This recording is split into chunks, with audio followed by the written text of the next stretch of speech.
Cryptids. We've all heard the stories, seen the videos. But what about here in the UK? Does it have the capacity to hold such creatures? Join me as I interview people who indeed have had encounters with the strange, unusual, and seemingly just out of reach. Encounters that will leave you wondering if there's something more lurking in the wilderness. Something that refuses to be fully seen, yet is always on the edge of discovery. My name's Steve Dinsdale. I've had two experiences where I've experienced what I think is a cryptid, a hairy man, whatever people want to call it. First of all, I've never actually called it a Bigfoot. I always firmly believe what I've seen was either Neanderthal or a wild man. Okay, this is the exact spot where I had my experience Sunday morning, 17th of July. It's absolutely bizarre coming back here. It really is. It's very, very strange. 1994. I'd just done a disco at Hibblestone Village Hall. It was a normal night. We finished the disco around about 11:30, 20 to 12. Me and my friend packed the gear away. He went away in a van, and I came home along this way from Hibblestone to Scorby. It was a normal night. It was extremely, extremely warm. No, it was early Sunday morning, like I say, probably just after 12 midnight. Coming over the brow of the hill from Hibblestone into Scorby. Probably about 10-15 seconds, my beam from the car caught something just on the road. And originally I thought it was something that had been, or someone that had been run over. So I slowed down. My window was down, my driver's window. It was the days where it was the old windy handle. And as I approached it, whatever it was, and I've always said it was a living, breathing creature. It was a man covered in, I'm saying, fur, hair, whatever it was, and he was picking something up on the road. I think it was probably roadkill, like a badger or a rabbit or something like that. And as it caught my beams, it got up and in like an almost fluid kind of motion picked up whatever it was in the road, drifted across the road and down into this, where this hedge is an open place in the hedge. And this all happened in one movement. Well, the movement wasn't a normal kind of like human. I say it was like a smooth movement, like a step and a stride straight down into the field. Now, whatever it had taken from the road was still with it. It was still in its hand as it moved.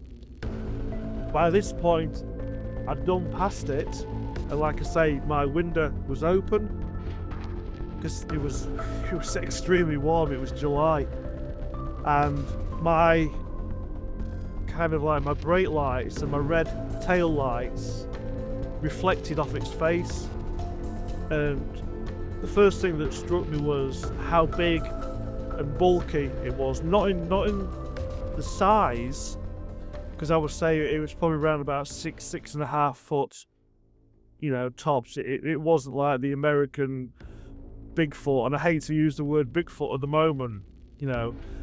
It wasn't 7 or 8 foot. It was more kind of like 6.5. But it had matted and dried grass or hay all along its back. There was fur covering its back, and from its head, down the neck. But as I looked back, I could see the side of its face, It didn't look like a normal human. It looked like a more kind of describe it as crazy as it seems, more like a Neanderthal, but the face had a sheen or a shine to it. The fur wasn't on the face. It was more like a blank sheen or a shine on the face. As it stepped away, I'm sure that the sound that it made was more of like not a grunt, but more of like a yelp or a whoop sound as it headed away. And I was 24 years old at the time. I'm now coming up to 55, and it's taken me a long time to actually start talking about it, because people in the area have had the same kind of experience as what I have. So, 24-year-old, we just finished a disco. It'd been a great night, and this happened. And at the time, I didn't know what it was, what it could be. So I went home, straight home. I was living at my mum and dad's at the time, and kind of like went to bed, wondering what on earth I'd seen. It was absolutely bizarre. And then, obviously, life moves on, and you kind of like put it to the back of your head. But the more the internet's being used, I kind of like did more and more research into it on the internet, and found out that it's not just me that's had this experience, that are seeing things near the woods, where they're living out of the woods, foraging, because the Lincolnshire wolds are just literally just over there. So there's a lot of forestry, there's a lot of trees, a lot of wooded areas that I suppose people could live off berries or animals. Plenty of rivers around here. So yeah, that's kind of like my story from 1994, and it always feels very strange and surreal coming back here, even though I've passed it numerous times in the car. But to actually stand here and talk about it gets easier. And I would say that if you have had an experience like I have, come forward. There's people that have had the same experience I have, and it's helped me over the years, of the past 2 or 3 years now, to actually talk about it. So if you have had an experience, don't keep it to yourself. Get in touch with these people that can help.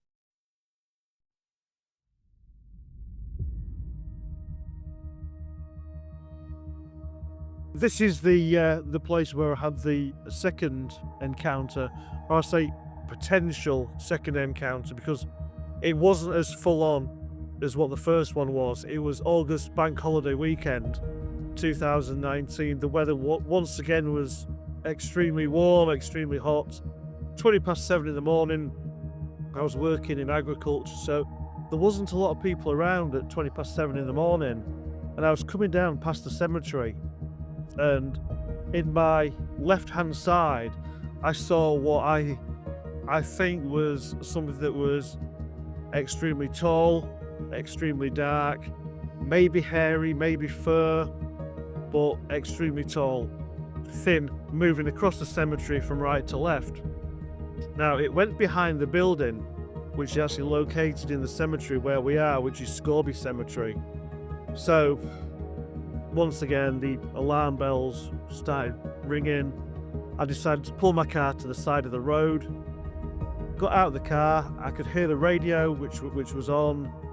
This time, I left the door slightly open in the car. Placed my left hand, on the bonnet, and the thing that I first of all noticed was it was completely deathly quiet. There was no sound of birds or anything like that. It was just completely quiet. So I thought, whatever I've seen moving has gone behind this building. It's got to come out. It's got to come out the other side. So I waited 30, 40 seconds. Nothing came out the other side of the building.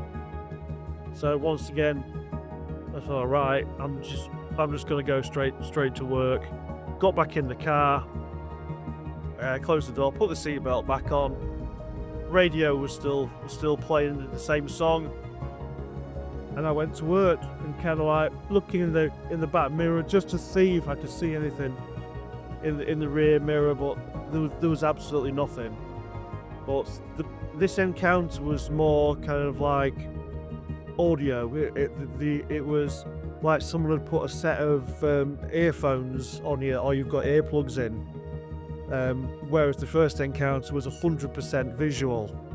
This was 100% audio. It was like someone had put, like noise cancelling earphones or headphones on. But there was also a report just up the road on the A15, I think way back in 2017. I didn't even know about it until probably about 18 months ago, where a woman had seen, driving along the A15, a creature 8 or 9 foot tall, dark fur, dark hair, at the side of the A15 going into the woods on a Saturday afternoon, where she was positive that not only her had seen this thing. So like I say, it's something that lasted probably 8-10 seconds, and I'm still not sure what it is. So yeah, that's the Scorby Cemetery. Next, we have Colin Kilty, who, like Steve Dinsdale, hasn't just had one encounter, but several. What is it about certain people that draw these creatures to them? Hi, my name is Colin Kilty. I come from a seaside town called Woodlands on the east coast in the UK here. I started having strange encounters ever since I was 14 years old. I had an encounter with, as far as I'm concerned now, with doing all the research that I do. It was some type of dog man. At the time I thought it was just a normal dog, but really deformed. But over the years I've had several encounters, but I've had two really main encounters, which is face to face basically. My first encounter was on the 4th of October, 1990. It was a Thursday. A lot of my research, I think about 80% of my research is I found people that have had problems seem to encounter these said creatures. A lot of people call them dogman. I don't like that. I like wolfman personally. But on that Thursday, me and my ex-wife at the time, it was my wife at the time, but she's ex now, but we had a big argument, and I worked 20 miles away, and we only had one car. So I was absolutely furious, so I said I'll go to my mates and I'll stop at my mate's house and I'll see you at the weekend. And anyway, I set off walking because I used to do a lot of backpacking because it was an excuse to get out and about to have a look around. Anyway, I lived in Hull, if anybody knows Hull, East Hull, and I was walking to Hornsea, which is another seaside town on the east coast. It's well known for all its tourism in Hornsea. Anyway, I set off walking, and luckily I got a lift for a couple of miles. Somebody stopped and gave me a lift. I started walking again for another 2 miles. And finally, I got to a place just before Hatfield. It's called Hull Road, and I was just walking up there, and it was the most ironic thing about it, it was a full moon. And I was glad of it because I didn't have a torch or anything, and it just lit up like it was like daylight. And this was approximately about 7:30 at night. Anyway, I come on to Hull Road, which is before Great Hatfield, just before Hornsea, not far from my friend's house. I did actually ring him before I set off. We didn't have mobile phones then, so I went into a phone box and rang him and told him I was on my way. Anyway, I'd say about a mile to about 3/4 of a mile before Hatfield. I'm walking along, and I've always admired the highway code and the trampers code. Walk to the traffic facing you, but for some strange reason that day I was walking on the left side of the road, which the traffic was behind me. Now there wasn't much traffic that night, but still, I don't know why I did it. Anyway, I started to hear something on my right, and it had all this hedgerow, and you could see under the hedgerow, but you couldn't see through it. And next minute, I could see these feet. Well, I thought it was hoofs. I thought, well, it must be a cow. And I thought, is it a cow? And I thought, is it a deer? And I couldn't make it out. Then I got a real good look at his back legs, and I thought, that's a dog. And I looked for the front paws, no front paws. I thought, well, this is a trick of the light. Gotta be. I thought, this is strange. I didn't feel threatened. I didn't feel like the Osborne effect. Like on my, I had another account with Osborne where everything goes quiet. It was quiet that night, but I don't know if that took effect. Anyway, I could see this gate hole coming up, and I thought, right, I'm going to see what this is in a minute. And with that, I could hear a car coming behind me. So I stepped into the edge to let this car go by, and I was just about almost on the gate hole. Anyway, the car went shooting by, his brake lights come on, he reversed, the window went down. It was my mate Rob who'd come looking for me. Hey, Carl, I found you. Oh, I thought, hey, Rob. So anyway, I gets in the car and I looks across through his window, and there was this, as far as I can describe, it must have been maybe about 5.5 foot, not very big, skinny dog stood on 2 legs behind this gate, just looking at me. And Rob he's a bit of one of these lead feet, accelerated type of people. And he just hit the accelerator and was shot. And I'm going, Rob, look at this, look. He goes, what? I said, there's a dog stood there. What do you mean stood there? I said, it was on 2 legs, stood there. He says, Carl, you're working too many hours. I said, Rob, I'm being serious. There's a dog stood there. So anyway, we got to his house and I kept arguing about it. And he says, come on, shall we go back? I said, no. And I wish I really did to this day, but that thing that was stood there, skinny, and you could see its ribs, it was like it was underfed, and it was on 2 legs. I didn't know what to make of it. I wasn't really sure. I was into cryptozoology, and I had to keep it quiet because it used to be a taboo many years ago, cryptozoology. I collected all the magazines as much as I could and read as much as I could, but I couldn't grasp the idea of this being in Britain. Everything I'd read, books, I think it was all American, or, Australian, or the wild man of Asia.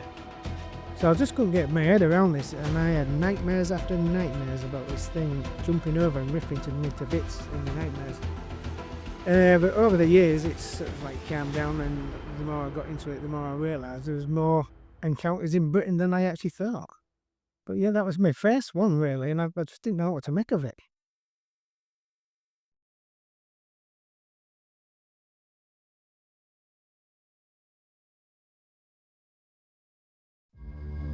Anyway, I've had a second encounter, which is a face-to-face to one again.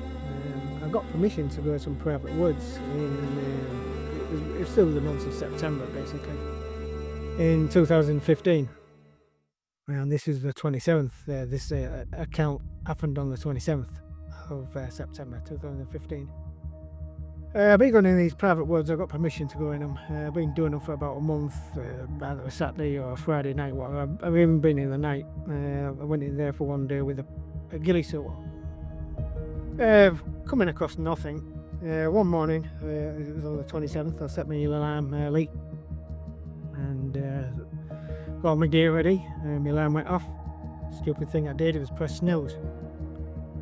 Anyway, next minute I woke up and it was all light because I was planning to get there in the middle of the morning, basically about 4 o'clock in the morning. And anyway, I noticed it was all light, looked at my clock, I couldn't believe it, it was 7:15. So anyway, grabs my gear, grabs all my stuff, bangs it in the car, pack up, and heads off to these private woods. There's a farm there, and the farmer told me where to park, so my car's not in the way. And I parked up, and there's a gravel track, but I leant over the sort of like past month to walk onto the edge where the grass is to make it silent. I'd actually seen some woodpeckers in there. Is it a lesser green woodpecker? I'm not really totally up on that, and I was just fascinated watching it one day for about 20 minutes. So I thought that morning I was going to be for a good chance just to see it again. So I'm sneaking down this edge. It's about half a mile walk. And you come to this farm gate, and it's a new plantation, and it comes into the old woods. Anyway, I'd learned to open the gate real steady, so because otherwise it creaked, and I made an awful noise. And I did it real slow. Got in, shut it. And just as I stepped in the new plantation, something on my right got up and ran. I thought it was either a fox or it was about a Labrador size, like dog. I just saw the corner of my eye, just ran off. And next something big in front of me. Well, I just ducked down. I thought it was a deer and its calf. So I didn't want to disturb them or separate them. I didn't, So I just ducked down in this long grass. She was in this new plantation. I give it sort of like 30 seconds, whatever it was, and I slowly got up and I'm looking and expecting to see the deer. No, couldn't see anything. I thought, I wonder if I walk over to where the deer ran, not the young one, the mother deer, and see if I could scare it over towards where the young one went. So I started walking through this long grass and I come across this biggest pile of poo. Well, to put it into perspective, if I put my hands together and another hand on top, that was about the pile of this poo. And it was a meaty poo, it wasn't, you can tell like cow poo the grass, but this was definitely a meaty poo. And it sort of like shook me a bit, like, oh heck, what's made that like? So I was walking again, and I only gone a couple of yards, and there's this biggest, it must be about 5 foot, maybe a bit bigger, all flattened down in a circle, like something been bedding in there. And I thought, what the?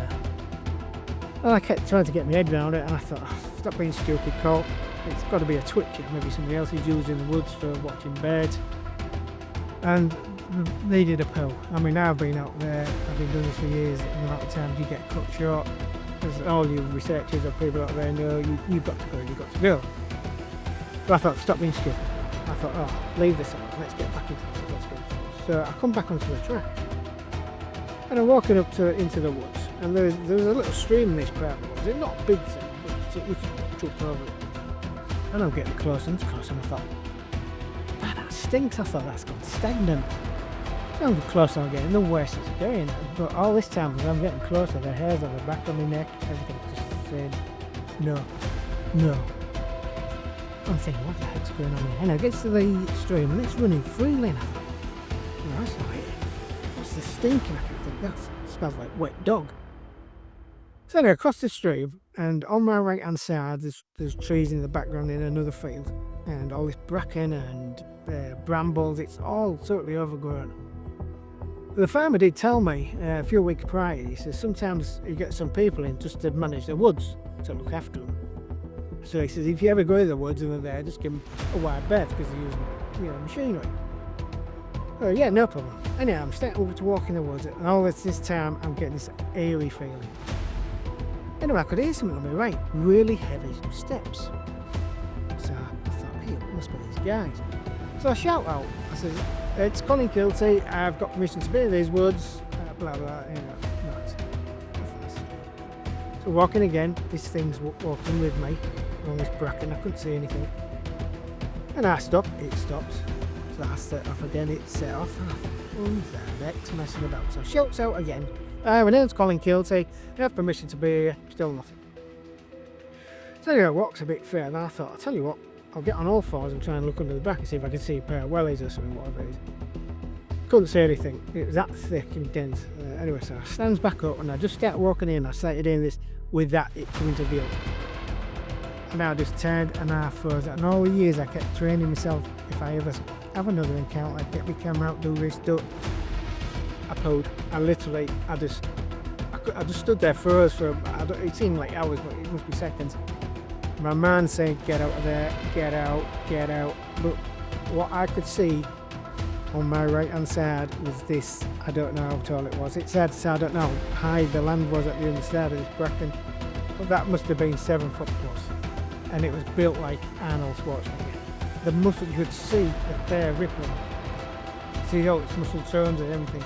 The only thing I never got to see totally was its face. The way the tree was hanging down, and this was behind the tree, I could see its torso. And I just got out of there. And I remember saying to myself, don't run. And I'm walking as fast as I can. And I got back to the car, and I broke my admits, I nearly cried. And I sat in the car and I'm rocking, I'm thinking, what should I do? Should I go back? Should I go? And I ended up going up, and I kicked myself for years over that. And I've discussed this incident with, what I forgot to mention. While I was in there, the birds were tweeting, but as soon as I got close to this thing, it got the Osborne effect. Everything was deadly silent. It was like he was in a bubble. You couldn't hear a thing. But like I say, that night I just kicked myself. I should have done this, should have took a photo. Why didn't I do this? And you do. And I think hopefully next time, if I ever an encounter face to face, I'm going to be ready. But I said that with this one. I discussed this with several people, especially the Americans, all different researchers, and everyone keeps saying it was a Bigfoot. Well, I doubt it. I mean, I got the smell, which is Bigfoot as well smells there, but I really got a wet dog smell. And what put it more to a dog man or wolf man, I don't like that word dog man, is that thing when I first got into the plantation running up. And that was definitely a dog size, it was on all fours. And this thing, it's got to be a dog man. I don't think it was Bigfoot, but I'm open to suggestions. But I tell you now, I really did pull myself that day, literally. Even though you train yourself over and over again to be on guard and get ready, you don't. Your mind is just. It must be a primeval thing in your mind to say, get out of there now, or you're going to die. And that's what I thought. This is it. But yeah, that was my second encounter. All I could see was his torso up to here. I could see a part of its face, but the tree was just, like in that picture, was hanging down, so it just stopped. I don't know if it knew it stopped there, or it just stopped anyway. I don't know. I really don't know. I wish I had an answer, and I don't. Yeah, you see it all the time. I train myself. I had my camera and everything. I didn't used to use a mobile phone, and even though I had a camera on it, I could have took it all that water flat down in the pool, and I should have done it. And I just panicked. Something in my mind says, Cole, get out of there now. And I did. I just took what my primeval body was telling me. Anyone would do the same. But on the night, I was in the bath, I was thinking, why didn't I do that? Why didn't I? But yeah. Next, we have Deborah Hatswell from BBR Research, whose encounter will definitely leave you wondering if there's something more lurking in the wilderness. My name's Deborah Hatswell, and in 1982, when I was 15, I saw what people would now call the British Bigfoot. I was in an area of Salford called Bulow Park, and I was with my friend, and we didn't go into school that day. We decided to skip school. There was an old mansion in the grounds, and next to it was an orangery. And between that, there were some overgrown bushes and things like that. Completely normal, nothing out of the ordinary. Ordinary day. May 1982, it was warm. And we were two 15-year-old girls lay on the ground talking to each other and giggling. And that was when my life changed forever, really. I noticed a movement in the greenery to the side of me. And I thought it was going to be a teacher or some lad was going to jump out at me and scare me. So I readied myself for it. And this thing just leant out of the bushes like that and looked at me. And I looked at him. I was absolutely terrified. I pushed my friend to the ground and I got up and I ran. And I ran as fast as I could. And I looked back to see if he was coming after me. And he just melded back into the greenery and he was gone. He looked like a man and an ape pushed together. So he was never Bigfoot for me, and I never heard the word Bigfoot or anything like that till much later on when I was researching. For me, he's always been the ape man, and for my friend, he was always the gorilla man. He had a very pronounced brow ridge, very pronounced jaw, human-like teeth, no canines or anything like that. Very human-looking, but also caveman-looking, like a Neanderthal or Heidelbergensis, something like that. And I didn't see all of his body. I only saw him from mid-chest up, so I can only tell you what this part of him looked like. I don't remember seeing ears, he had quite long hair. And it was very dark in colour, but also had a kind of reddish tinge to it kind of thing. So I've spent the last 42 years firstly looking for other people in the area that had seen him. Then now obviously I work all over the UK with witnesses to the British Bigfoot, and they come from all walks of life, so there's no typical witness pool. I've had interviews with police officers, serving soldiers, television personalities, a man riding a bike, someone out walking a dog, someone hiking, a farmer. It doesn't really seem to matter what you're doing. You have this unexplained experience and then you're left with it. You don't know what it is that you've seen. Many people will just forget about that incident and put it to bed and just think there was one strange thing that happened in my life and that was it. But it wasn't like that for me. I really, really needed answers into what he was, where does he live? How does he exist in this tiny island that we call the UK? And back then, I'll be honest, I was looking for an ape or an escaped gorilla or something like that. I was hoping somebody was going to say, "Oh, Deb, it's fine. There was a fair." But that never happened, unfortunately. But I did find 7 other people in my town from the 1950s to 2021 that saw the same thing that I saw. Next, we have Tommy Cullum from Let's Get Freaky podcast, who has interviewed people from all around the world about their cryptid encounters and has also had one himself.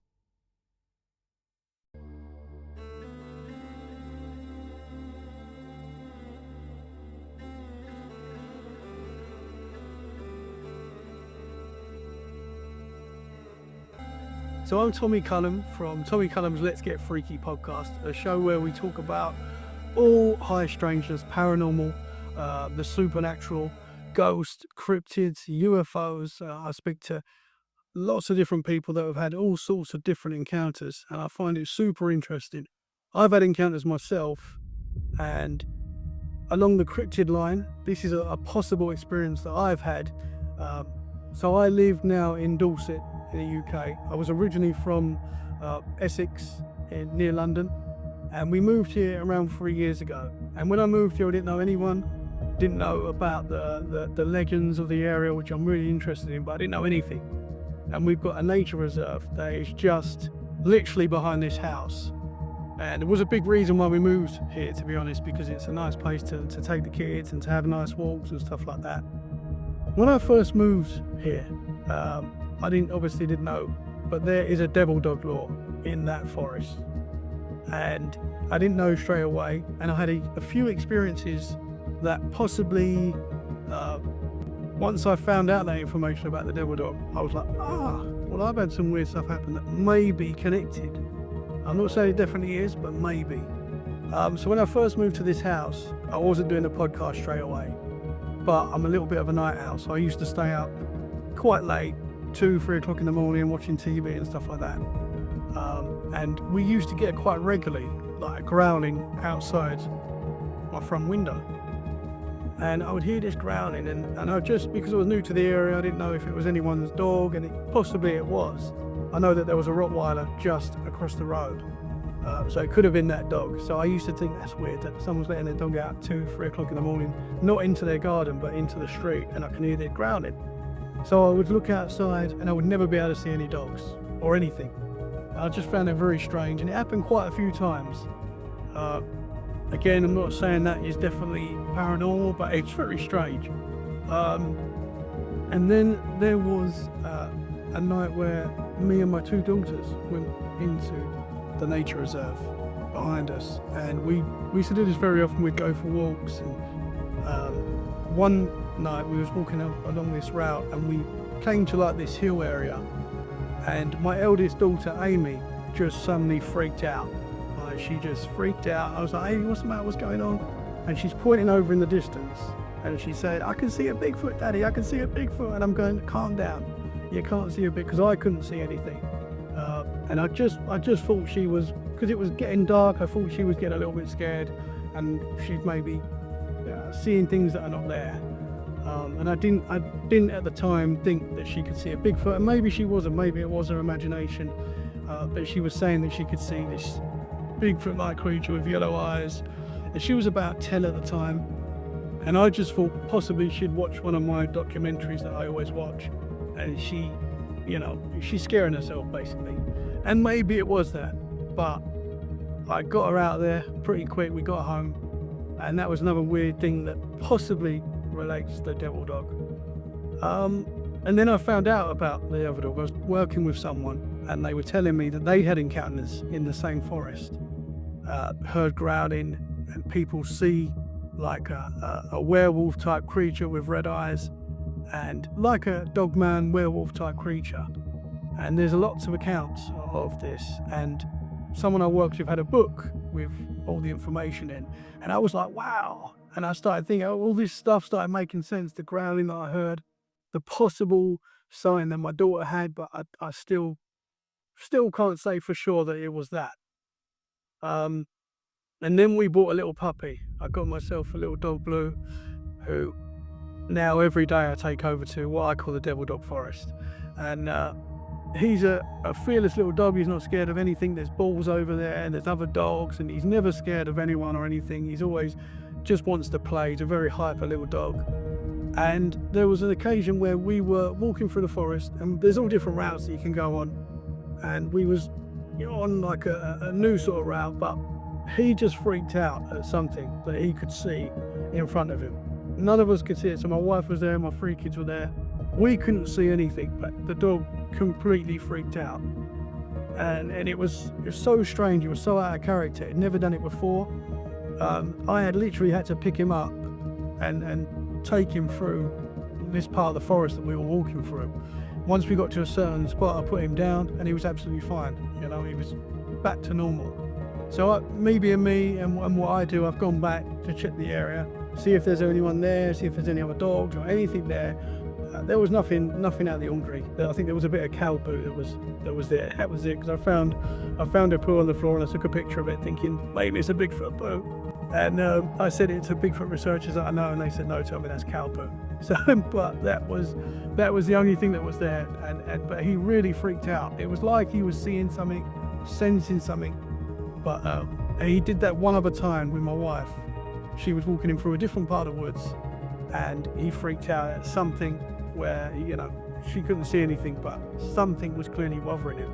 And he's only ever done that twice. And he's 2 years old now. As I say, he's not scared of any other thing, any other creature or people. So that was very strange. And that was another possible, is that something to do with a devil dog? And then, not too long ago, or at some point last year, I bought my daughter's new bikes, and we used to go over to the forest, and they would ride their bikes, and I would watch them. And there was this certain point where they would like to sort of ride off, and I could see them, but it was a quarter of a mile, whatever it was, distance, and I would watch them go down this little path, and they would come back. And this night, it was a Saturday evening, and it was getting kind of dark. It was dusk, and the girls wanted to go down this little path, and I was like, go on then, go girls, go, I'll stand here and watch. And they're riding down this path, and I saw in the distance what I thought was a grey fox.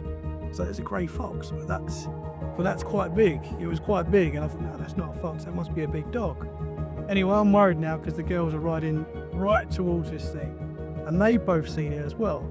And they've turned around, my eldest has turned around and she's charging back. Ruby, my middle daughter, has turned around and she's actually fallen because she was so panicked and scared, and then she's fallen. So I've run towards her, picked up Ruby, looked to see if this dog or whatever it was still there, and it was gone. Now, possibly it was a dog, and the owners called it back, but it looked quite big, it looked grey, to me it looked like a wolfish, wolf, it looked like a grey wolf. And I said to my daughter, Ruby, what did you see? What did you see? And she said, Daddy, it looked like a wolf.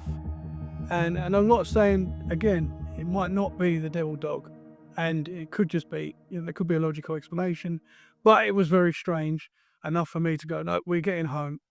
And yeah, so that is the devil dog lore, and that's the things that I've experienced over there. I remember on the day, and I've been asked many times since if I remember anything unusual, whether there was a smell or there was something about him and the way he acted. And I've got to be perfectly honest and say it was probably a 5-second sighting, because I was up and I was running, and that wasn't a thought, that wasn't something that came into my head. That was primal. I was so frightened, I got to my feet and I ran without thinking. And when I look back, I wasn't looking back to save her. I'm trying to be as brutally transparent as I can. I looked back to make sure he wasn't coming after me, and she was running in the opposite direction. I didn't notice any smells or sensations, but whatever it was obviously picking something up and on a mission to do something. The only sound was there was like a guttural kind of like grunt and a whoop sound as it kind of like went down into the undergrowth. Well, there was I couldn't smell anything, although the window was down. No. Did it notice you? Absolutely. Yeah, absolutely it noticed me. Yeah, hence why it took whatever it was taken from the road and disappeared literally in 3 strides. I would say the incident that day changed things for me in the way that I looked at maybe supernatural activity or paranormal activity. I've often wondered if maybe it was a time slip of some kind, or people have suggested it was probably a hallucination, but with us both seeing it, it couldn't be an hallucination. It wasn't a tulpa. It wasn't anything that we'd conjured up. It looked as flesh and blood as you and I, but it cannot have been there in a flesh and blood state of mind. The area just wasn't big enough. It's not the type of place that you'd think you'd see a creature like this. And I wonder if he's tied to that ground in some way. I've even been back through history, right to the very first day of that land, and it was a plague field. It was where we buried the bodies. So it's always had a kind of dark connotation to it. But for us as children, it was our favourite place to be. I think because I sat on it so long and, obviously done a lot of research on the internet and books and audio recordings as well, there's something definitely out there. It's something that I didn't expect to see. Would I want to see it again? Yeah, absolutely I would. Yeah, because I think it's very, very interesting that there's something that's obviously living in wooded areas or rural areas. Absolutely. Has it changed my perspective on the animal world? Or I would say yeah, because you realise that there's so many other species that haven't been discovered yet. Absolutely. I don't think it's changed my views. Like I said, I got into this at 14 and I started collecting, I don't know if anyone remembers the Unexplained magazines. I had the full collection and books from libraries. I won't go into that because he used to condemn me trying to get these books. But anyway, no, I don't think it has really. It hasn't really changed it. I appreciate more that Britain gets more than we appreciate. 100% Bigfoot. It's just fascinated me from day one. Ever since I was a little kid, I had a Guinness Book of Records book, and I remember going through this book, and I came to a page with the Patterson-Gimlin film pictures on the book, and I saw this, what I didn't know what it was, this monster, and I was like, wow, this is incredible. I remember asking my mum and dad, Mum, is this real? And they were like, yeah, that's real, as far as we know, that's real. And I was like, wow. And that sort of opened me up to the idea that these creatures are really out there. And since then, I've never really looked back. And obviously here in the UK, we've got the Loch Ness Monster, which for me is another very exciting one. I know it can be controversial. What is it? We don't know. But there was a sighting literally for recording this 2 weeks ago of a pot of the Nessie. And yeah, I think it's so interesting, super interesting. It took me a long time to share with friends. I shared with family the first day, and I had to go back to school the next day, obviously. Didn't tell anyone at the time. Was absolutely traumatised by it. It took me a very, very long time, probably 20 years, to have an open conversation about it. And that was with my husband that I have now. And what people didn't realise, I'd been researching in a fake name, in a fake account. I was so ashamed of what happened, because there is a lot of shame around seeing something that other people don't see.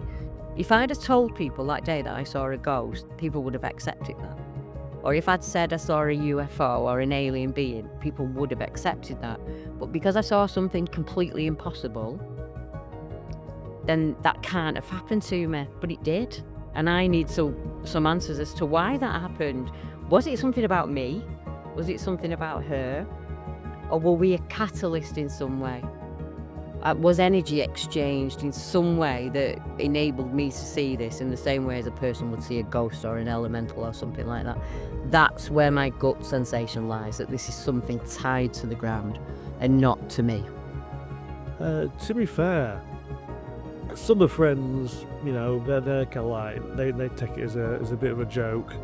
There's no such thing, but I tell them that there is, because I've seen it. I know exactly what I saw, but as regards family and my wife, they 100% believe what I saw. And, they're interested in, I think, watching me pursue what I saw, and just trying to make some sense out of it. Absolutely. Were you experiencing any major life events or stress at the time? I was on my first one, yeah. The second one isn't. That's why I can't understand. I was going through. I was divorced. I was living on my own. No girlfriend, and I just enjoyed life. The second one was just, let's say, me and my ex-wife didn't really get on half the time, and it was just thinking about money and issues and cars and you name it. And we had an issue about it. So yeah, I did have an issue with it. Probably a bit stressed. Very stressed. Yes. I never went back to the site. Avoided it like the plague, even the next day, because I had to go back to school. I still had to, wait until the end of the year to finish. And I didn't go back then till 2015. And the only reason I went back then was because I think the Finding Bigfoot team from America were coming over. And they actually interviewed me at the site, and I was so frightened to go in. I really didn't want to go. So I got in the car with them, and they drove me there.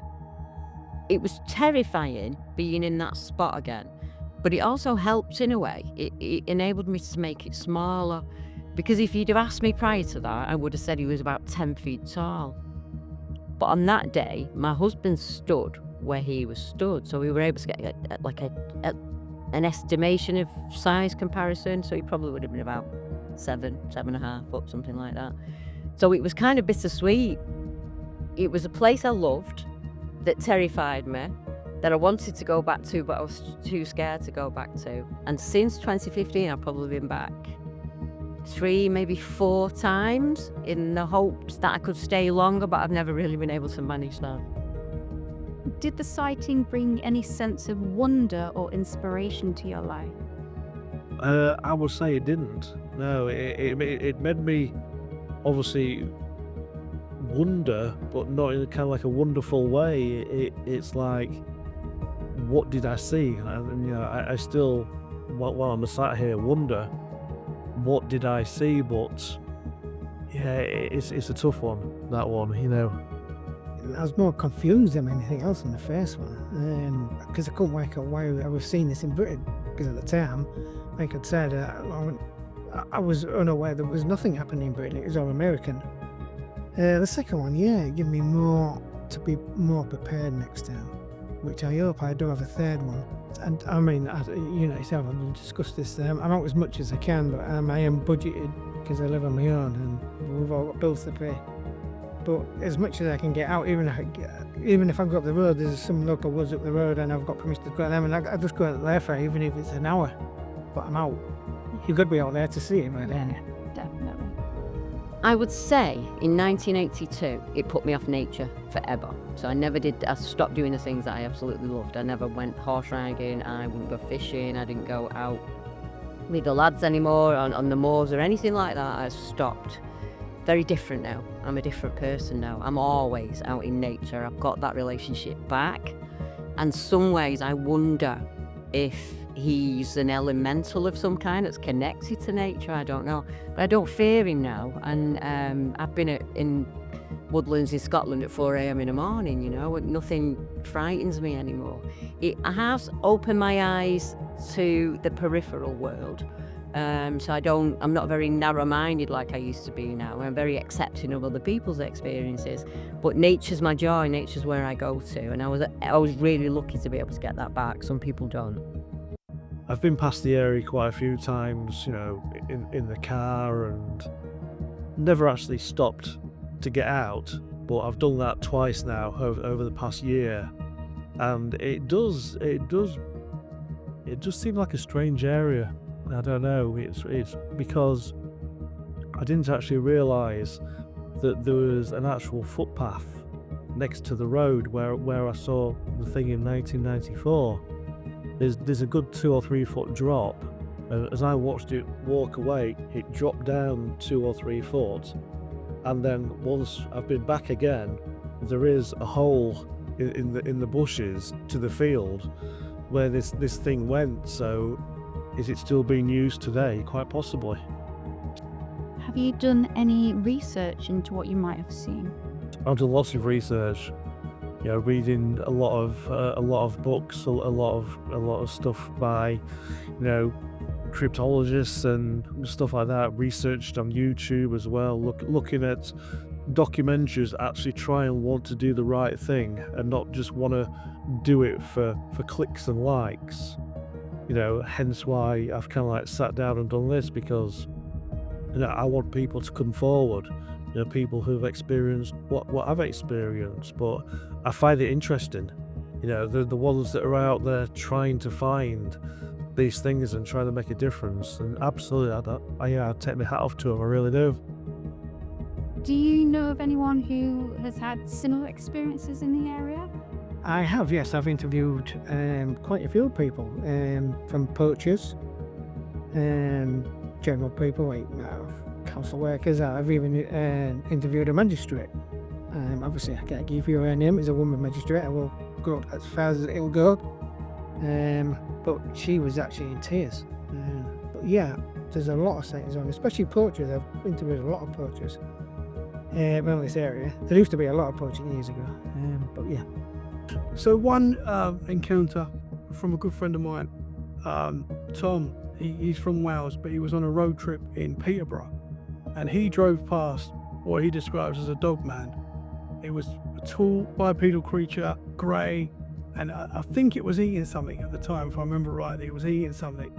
What I find interesting is I talk to a lot of people, and I get a real sense of from what they're telling me that they really saw that, and I know that they are telling me the truth. And Tom was a fine example of that. He was telling me his experience, and I just knew that it was, this is real. This stuff is real. He's experienced that, and for me, that is confirmation that this stuff is real. Immediately afterwards, it was, I would say, a very, very strange feeling of whether you feel that someone's either playing a prank, having a bit of a joke, or whatever I saw was real. Obviously, there was no internet as such back in 1994. Obviously, I've heard of growing up of Bigfoots and stuff like that, but to experience something I would class as the big bog man, as I called it, or a wild man, I never would have even dreamt of seeing something like that. How do you feel about it now? I feel a lot better. Obviously, it's been probably 3 years now since I've actually managed to actually talk about it, and I think it's helped me seeing other people bring their stories forward as well, and people reaching out by saying, if you've seen these things, we can help you. And it's helped me talking to people and, not being kind of like laughed at, as it were, because like I keep saying, more and more people are seeing these things. The first one, like I said, I was confused with that. Second, I was just kicking myself. Why didn't I do this? Why didn't I take a picture? Why didn't I? And I was just questioning myself all the time and beating myself up. And after a while, I sort of like calmed down and I think, right, next time. And I've trained my mind. We've just been on about training your mind. And I live by a saying, danger's real, fear's a choice. And it does take a while for training man. I mean, I've been out in the middle of the woods at 2 o'clock in the morning, you a snap or break, or you think, hey, any known person will be starting to think, oh, but you've got to train your man just to not ignore it, but just be calm as you're going through this encounter. I think people have repeated experiences because I believe it's because of their openness to this sort of stuff. I think once you have an encounter that changes your mindset, and once you're like, okay, this is real, I think you're open then, and I really do think that's when you start seeing other things. I saw a ghost when I was very young, 10 years old. I saw a full-bodied apparition in my room, and for me that was like confirmation that all this stuff is real. And I think that is why I've gone on to see UFOs and other strange phenomena that I can't explain.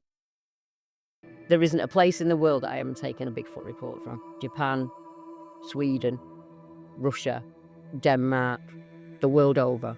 People see these strange creatures. I used it that first one I had for about 2-3 years, not every week.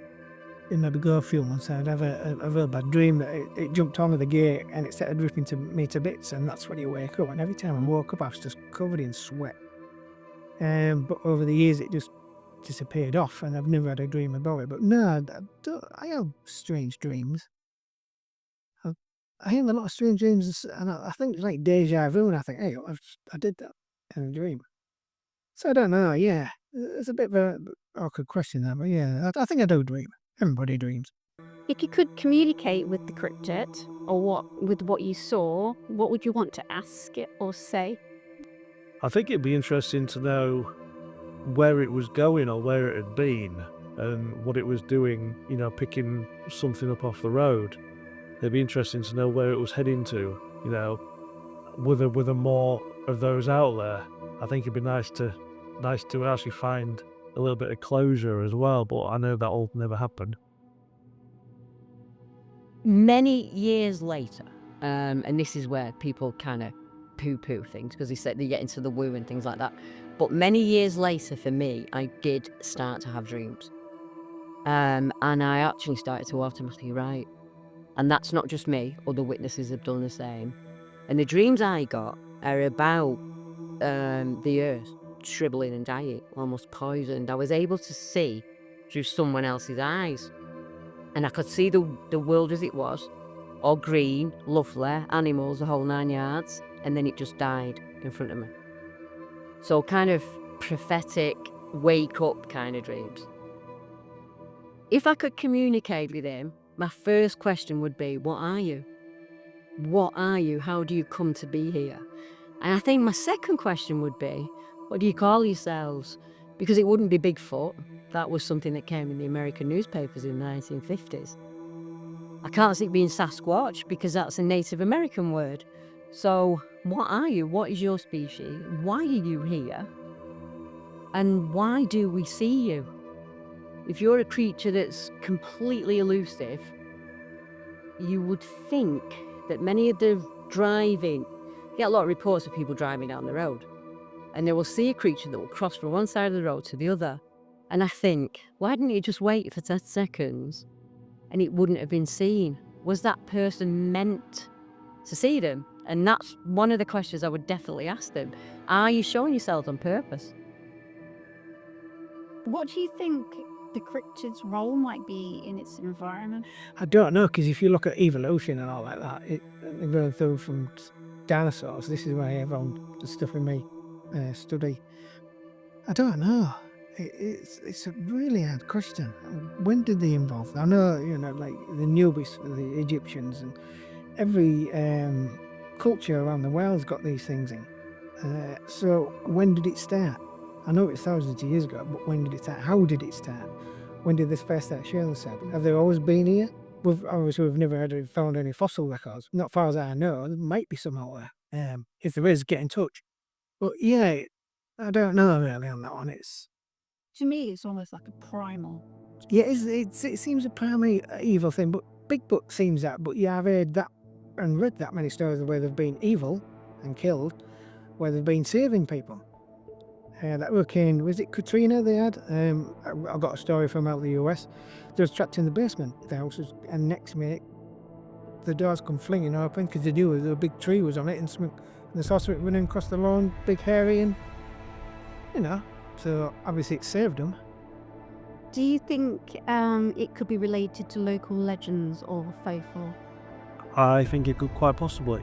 I think the more research that you do, you look back in books, text, pictures from centuries ago, there's always the stories of, the woodwows and the green man and stuff like that. So have these things been doing it through history? Absolutely, I think so. Yeah.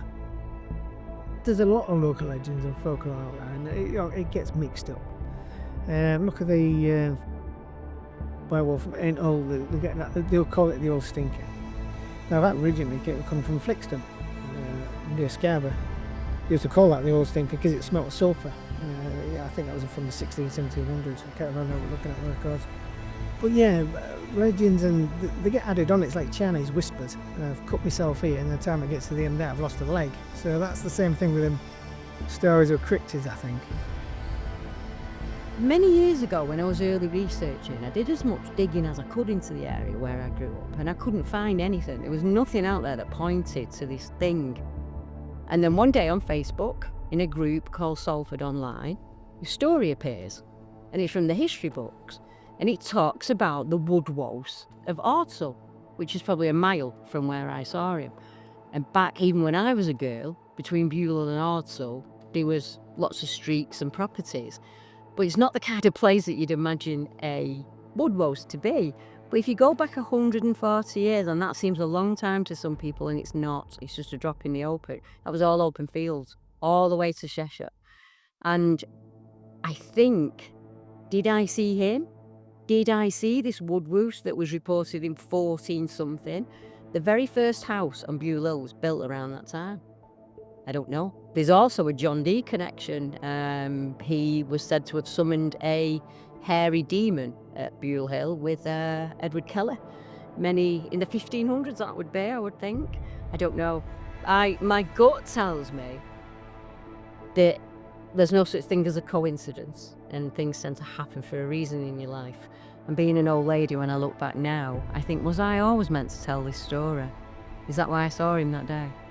When you cross-examine accounts from the UK and abroad, what are the similarities?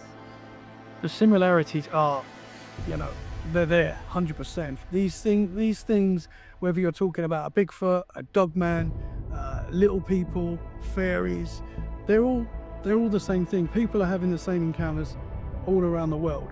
That is what I find so interesting. The differences are what we call them, and that is really it, to be honest. That is all I have seen so far, is that, in the US, you might call a little person a pukwudgie, like a fairy type entity, a pukwudgie. Here in the UK, it's called a pixie, but it's pretty much the same thing. Sometimes it's even places like up north might call it something different. In London, you might call it something different. That is what I find interesting. These things are everywhere. We just describe them differently. People put their own names to it, and that is all around the world. If the cryptid was proven to exist, how do you think it would change the world's perception of nature? Oh, it would be absolutely. I think a lot of people wouldn't go out in the nature. I'm hoping it. I mean, science keeps saying, and I read this a lot, they want a dead one to examine it. Why? Why kill it?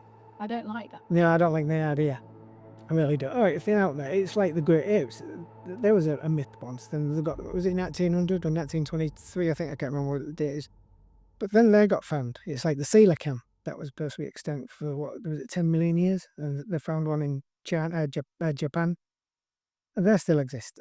So, yeah, I'd like to think it is part of nature. And we should just embrace it and not, oh, I want to put it in a cage. I want to kill it. Like most people are, or scientists are. No. Should just, Oh, this is not a big deal. no, it's not a good idea. I just, yeah. Many people ask me why the UK government wouldn't let us know that these things were going on. Well, we have to look at the money. For number one, if it was proven that these animals existed, then logging would stop, mining would stop, the massive amount of building that we do on Greenland and things like that would stop. We would have to put areas away for them. People would have to be educated in the community, and if we told them that there was a 7 to 9 foot tall being that was running around in the woods out there would be abject panic. 90% of people ignore it, and the rest of them would be panicking. And I do think our government knows, and it's a subject that we need to discuss. We have reports from serving soldiers that have gone to their superiors and told them what they've seen. There is a report from Dartmoor, 1945, of a creature being brought into the hospital, injected and taken away in an army van, never to be seen again. I told you earlier, I think about 80% of my encounters, or people I've interviewed, not my encounters, people who I've interviewed over the years, they've all had a trauma. Like I said, I've just been going out, a certain person who he was going through divorce, another one who just lost his dad. I'll call her Jill. She had cancer.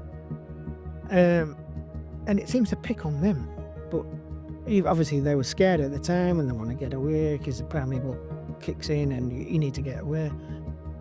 But why has it picked on them? I've even had a group of people where one's had a real bad thing going on in their life and all the others didn't, and it picked on that straight away. Why? How? I don't know.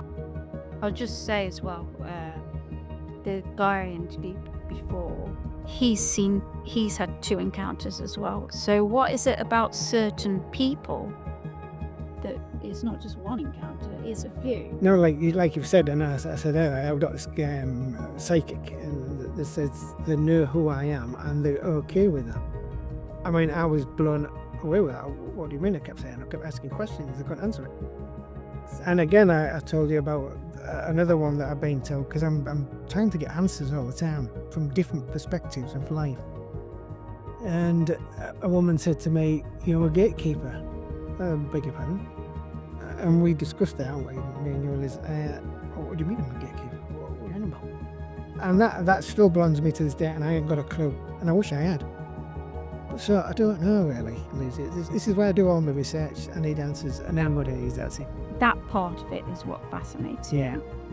What is it about certain people? Exactly, I don't know. I don't know the connection. I would love to be able to put us and whoever they are together. Can you imagine living in the wild on a natural diet, doing only what you're supposed to do, eating only what you're supposed to eat? We don't hear about them having diabetes or cancer or anything like that. We could learn a hell of a lot from them. They probably know every food and medicine on this planet. They could probably predict the weather in the ways that us human beings can't. If they have managed to live on this island since 40,000 years ago, they know everything about this island, and we've lost a lot of those skills. Your great-grandparents would have known what hedgerow foods were out there, because there was no shopping centres back then. If you wanted to eat, you had to trap it, kill it, or find it. And I think that's what these things do. They also don't have the stress that we have. Their only problems are food, shelter, and water. There's many theories onto what these creatures are, and we've discussed the flesh and blood element of it, haven't we? But we also have to look at whether these are dimensional travellers of some type. There's a German word, and I can never remember it, but it means to be in 2 worlds in a different self. So almost like something that changes its metaphysical shape. We have lots of reports where this creature suddenly vanishes right in front of their eyes. And I don't mean run away, I mean vanishes. A report from a lady in Sussex who said it looked like he'd been rubbed out with an eraser. It was like his image just faded away. I started doing a lot of work into ley lines in the UK, and many of these sighting reports are around areas of strange energy. And I believe that they use that energy to come in and out. I don't think they're here permanently. I don't think that would be possible. I don't think they'd be able to exist in one permanent place in the UK. I think that they have an ability that we do not understand. I think that's possible because I've come across some cases that's very similar, but I've also come across shapeshifters. I've come across several, and I've even talked to a guy who actually experienced it face to face. So, do people turn into werewolves? Pardon the expression, I don't like butcher that word, but are people doing that? Can they change into other animals? I don't know. I think there could be a porthole, but on my second account, why was there camping there? If the porthole opens and they come through for, say, a couple of minutes, whatever,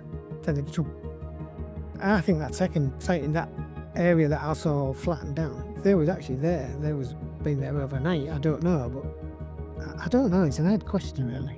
I think one of the things we have to look at in this subject is it's not all about the negative. There are many, many positive things about getting involved in the world of cryptids. Number one, more people walk the woodlands now because of BBR, because they're interested in the subject. They want to go out and find the signs for themselves. They're interested in the witness reports and where they take place. They want to go to those areas and see them and see what that area is like for them. It's built a very positive community because lots of people who have had trauma who have come together now realise that a lot of that has actually become positive for them. It's changed the life, certainly for me.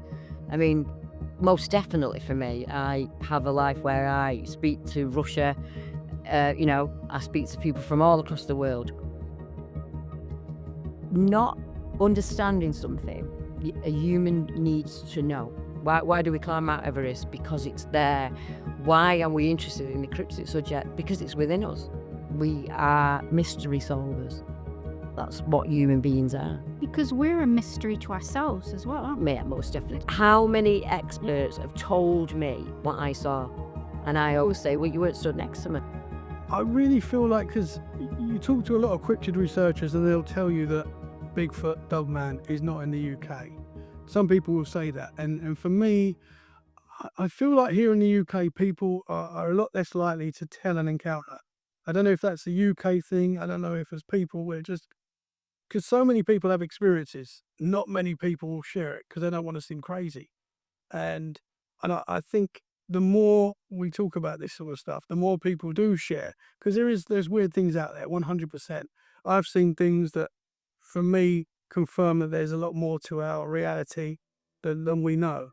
And I do feel like the more we share, the more people will come out and share experiences. And I do feel like here in the UK, it's a growing subject. Like I've said previously, this is something that I've experienced in 1994, and I think I experienced in 2019. I sat on it for 28 years. So if there's anybody else that's had the same kind of experience that I have, get in touch with the relevant people. There's plenty of people out there. There's BBR Research.